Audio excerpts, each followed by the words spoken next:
Hey everyone, my name's Leonard Woody. I go by my last name Woody, and I want to start a new playlist today on Essential Mathematics for Quantum Computing.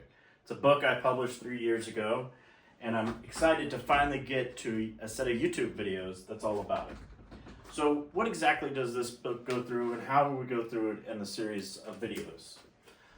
First of all, quantum computing, which I'll just write as QC here, has as foundational subjects to it quantum mechanics, as you might expect, and computer science.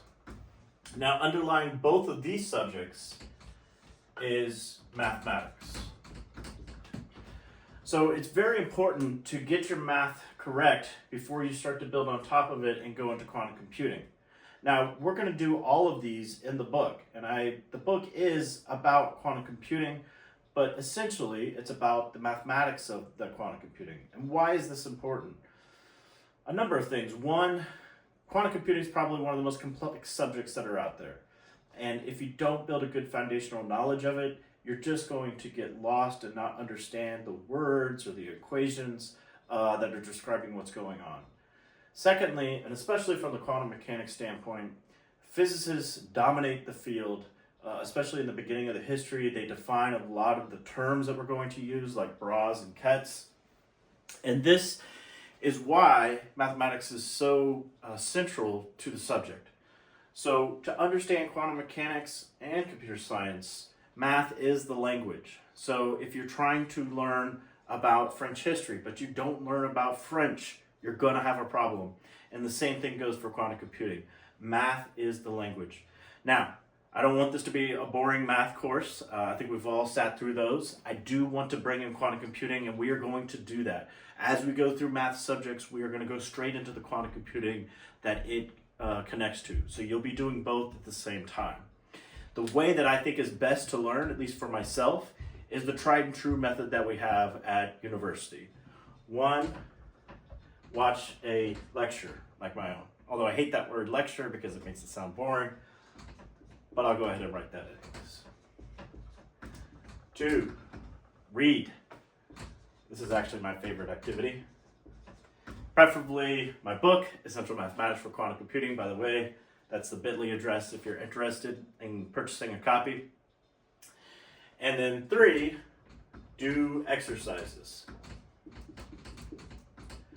So as I say in the book, you can't learn a sport just from watching videos about it and reading about it. You've got to play that sport.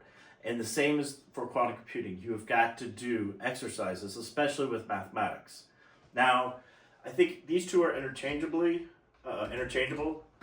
personally. Sometimes I like to read first and do a lecture. I think probably the best is probably read first, but either one of them can be done as your time allows. Now, after that, I think you should go do something cool. And what do I mean by that? Do something cool in quantum computing. So when I first got started almost 7 years ago, I teleported with a language called Q# from Microsoft. It was awesome. I tweeted out about it. I had a really good time. But then I got stuck. It was really cool. I followed the exercise. I did the demo. I was excited. But then I didn't really understand what teleportation was and how qubits were entangled and things of that nature. But it got me going. And then 6, basically start back at number 1. So go back to 1. I'm a software developer by trade, so I like loops. And that's the way that I think is best to learn. So I'm excited to get into it. We're going to start off with very easy 2-dimensional Euclidean vectors. And from there, we're going to build up and do functions and sets. We're going to look at superposition and what that is exactly in the very first video in the chapter.